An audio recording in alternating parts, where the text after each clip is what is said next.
Brickaville, reprise des activités de l'ancienne usine Sirama. Le chef de l'État a officialisé hier la reprise des activités de l'ancienne usine Sirama de Brickaville, qui devient désormais la Société agricole sucrière malagasy, ou SASM. Nous devons relever le défi de produire localement tout ce dont nous avons besoin, a annoncé le président de la République. Le SASM prévoit de produire 1400 tonnes de sucre bio pour cette année et compte créer 1600 emplois.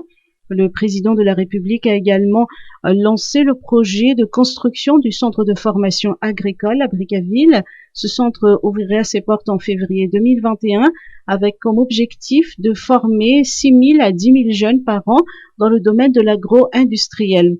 Le président a également procédé à la distribution de kits scolaires dans le cadre du projet Azavana Wanirieta et a également effectué une visite de chantier en construction du stade Manarapinch.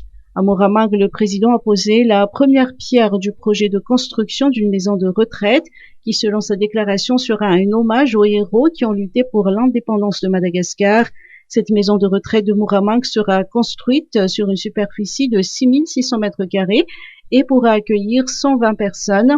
Le président a ensuite visité l'usine militaire d'Angav. Comme les autres districts touchés par la pandémie de Covid-19, Muramang bénéficie aussi des aides sociales. C'est ainsi que 1300 foyers issus des 13 Fouktans de Muramang ont pu bénéficier du Vatsinj et du Tout ce qui est famine.